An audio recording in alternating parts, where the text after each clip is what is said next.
بسم اللہ الرحمن الرحیم۔ السلام علیکم۔ دنیا کی پہلی خاتون، پہلی بیوی اور تمام انسانوں کی ماں، آپ حضرت آدم علیہ السلام کی زوجہ تھی۔ روایت ہے کہ جب حضرت آدم علیہ السلام کی تخلیق ہوئی تو تنہا ہونے کے سبب آپ بہت اداس اور بے قرار رہا کرتے تھے۔ ان کی افسردگی اور اضطراب کو دیکھ کر ایک روز اللہ پاک نے اس وقت جب کہ حضرت آدم علیہ السلام سو رہے تھے، ان کے بائیں پہلو سے ایک پسلی نکلوائی اور اس سے بی بی حوا کو تخلیق کیا۔ یہ پسلی نکالنے سے حضرت آدم علیہ السلام کو کوئی دکھ یا تکلیف محسوس نہ ہوئی۔ دکھ اور تکلیف نہ ہونے کا سبب علماء کی نگاہ میں یہ ہے کہ اگر ایسا ہونے میں حضرت آدم علیہ السلام کو کسی طرح کی اذیت پہنچی تو ان کے دل میں بی بی حوا کے لیے ویسی محبت و اپنیت پیدا نہ ہوتی جیسا کہ ہو گئی تھی۔ گویا میاں بیوی کے باہمی تعلق کو خوشگوار بنانے اور ان میں ہم آہنگی پیدا کرنے کے لیے مرد کو عورت کی تخلیق کا سبب بننے کے باوجود کسی طرح کی تکلیف سے محفوظ رکھا گیا۔ آپ کا نام حوا رکھا گیا اس لیے کہ آپ کو ایک زندہ ہستی سے پیدا کیا گیا تھا۔ حضرت ابن عباس رضی اللہ تعالیٰ عنہ کا خیال ہے کہ آپ کا یہ نام رکھنے کی وجہ یہ ہے کہ آپ ہر آدمی کی ماں ہے۔ اللہ پاک نے بی بی حوا کے قلب میں خوبصورتی اور خوبصورتی کو یکجا کر دیا اور بعض ازاں حضرت آدم علیہ السلام کو نیند سے بیدار کر کے ان کی ملاقات بی بی حوا سے کروائی۔ انہیں دیکھ کر حضرت آدم علیہ السلام نے بے اختیار ان کی طرف ہاتھ بڑھانا چاہا۔ تب حضرت الہی سے آواز آئی، اے آدم خبردار اسے مت چھونا، بے نکاح یہ تجھ پر حرام ہے۔ چنانچہ حضرت آدم علیہ السلام کی درخواست پر ان کا نکاح بی بی حوا کے ساتھ کر دیا گیا اور دونوں میاں بیوی کو جنت میں رہنے بسنے کی اجازت عطا کر دی گئی۔ انہیں اجازت دی گئی کہ وہ جنت کے باغوں میں سے جو چاہے کھائے، لیکن ایک درخت کے پاس بھٹکنے کی ان کو اجازت نہ دی گئی، اس کا پھل ان پر حرام کر دیا گیا۔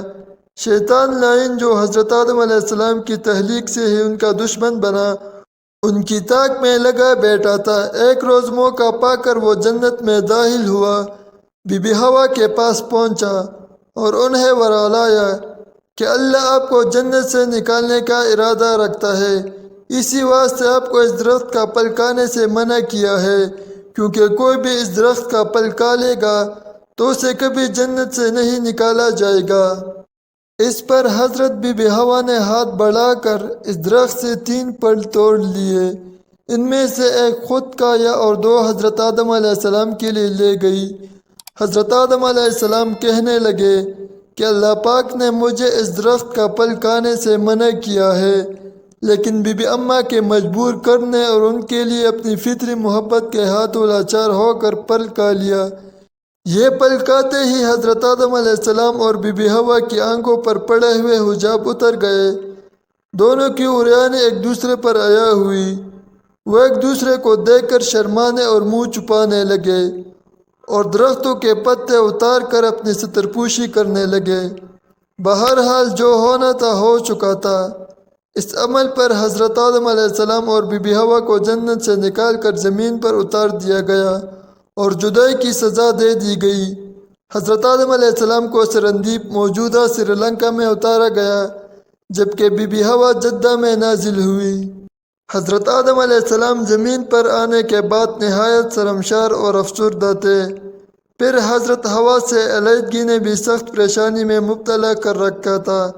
روایت میں ہے کہ آپ ایک طویل عرصے تک اللہ کے حضور گڑ گڑاتے رہے، فریاد کرتے اور آنسو بہاتے رہے، یہاں تک کہ اللہ تعالیٰ کو ان کی اس گرے ورازی پر رحم آیا اور پھر ایک دن حضرت جبرائیل علیہ السلام نے حضرت آدم علیہ السلام کے پاس آ کر انہیں اللہ کی جانب سے معافی کی نوید سنائی۔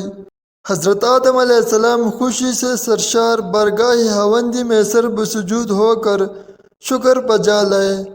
پھر حضرت جبرائیل علیہ السلام انہیں لے کر مکہ آئے، جہاں حضرت آدم علیہ السلام نے کعبہ شریف کی بنیاد رکھی اور حجر اسود کو کعبہ کی دیوار پر نصب فرمایا، پھر اس کے گرد طواف کیا۔ طواف سے فارغ ہو کر حضرت جبرائیل علیہ السلام انہیں جبل عرفات پر لے گئے جہاں حضرت ہوا تشریف فرماتے، لیکن طویل عرصے کی جدائی اور حالات نے بہت سے جسمانی تغیرات پیدا کر دیے تھے، چنانچہ دونوں ایک دوسرے کو پہچان نہ پائے، جس پر حضرت جبرائیل علیہ السلام نے دونوں کا تعارف کروایا۔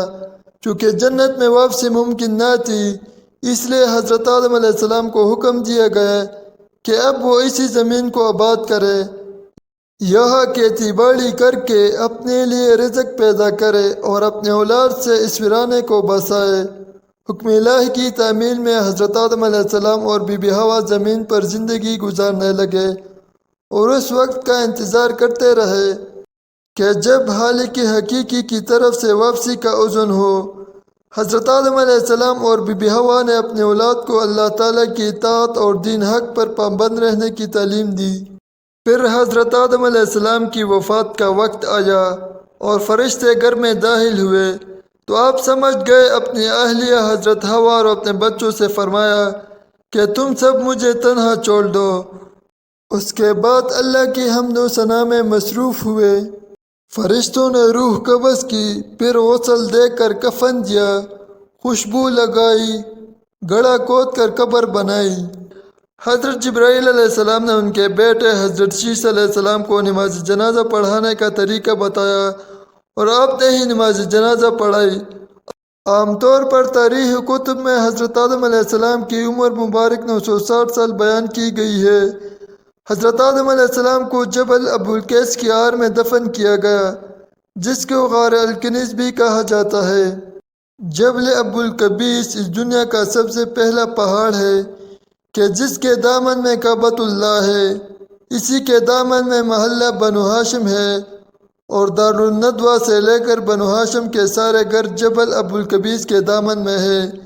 اسی جبل ابو القبیس کے دامن میں حضرت بی بی آمنہ کا وہ مبارک گھر ہے جہاں حضور نبی صلی اللہ علیہ وآلہ وسلم کی ولادت باسعادت ہوئی۔ یہیں پر حضور صلی اللہ علیہ وآلہ وسلم کا بچپن گزرا۔ اسی پہاڑ پر کھڑے ہو کر حضور اکرم صلی اللہ علیہ وآلہ وسلم نے چاند کے 2 ٹکڑے کر دیے تھے۔ یہی وہ پہاڑ ہے جہاں حضرت آدم علیہ السلام ٹھہر گئے تھے اور اسی کے پتھروں کو خانہ کعبہ کی تعمیر میں استعمال کیا گیا۔ اسی پہاڑ پر حضرت آدم علیہ السلام کی قبر بنائی گئی۔ ناظرین اکرامی، حضرت آدم علیہ السلام کی وفات کے ٹھیک 1 سال بعد حضرت بی بی حوا بیمار ہوئی۔ جب حضرت حوا بیمار ہوئی تو آپ کے بیٹے حضرت شیس علیہ السلام سمجھ گئے کہ اب ہماری والدہ کے جدا ہونے کا وقت آ پہنچا، کیونکہ اس وقت بیماریوں کا وجود نہ تھا۔ خیر 10 دن حضرت حوا اسی حالت میں رہی اور انتہائی کمزور ہو گئی، یہاں تک کہ آپ بستر پر لیٹ گئی اور چلنے پھرنے سے بھی قاصر ہو گئی۔ آپ کی تمام اولاد آپ کے بستر کے گرد جمع ہو گئی۔ پھر حضرت حوا علیہ السلام نے سب کو باہر نکال دیا اور تب ہی ملک الموت حاضر ہوئے، آپ کی روح اقدس قبض کی اور آپ کو جنتی حوروں نے غسل دیا اور آپ کا نماز جنازہ آپ کے بیٹے حضرت شیس علیہ السلام نے پڑھایا۔ جنازے کے بعد حضرت حوا کو حضرت آدم علیہ السلام کے پہلو میں جبل ابو القبیس میں ہی دفن کیا گیا۔ ناظرین کرام، امید کرتے ہیں کہ آپ کو ہماری ویڈیو پسند آئی ہوگی۔ اگر ویڈیو پسند آئی ہے تو اسے لائک کیجئے، شیئر کیجئے اور ایک پیارا سا کمنٹ لازمی کیا کریں۔ مزید اسلامی ویڈیوز کے لیے ہمارے چینل کو ضرور سبسکرائب کریں۔ شکریہ۔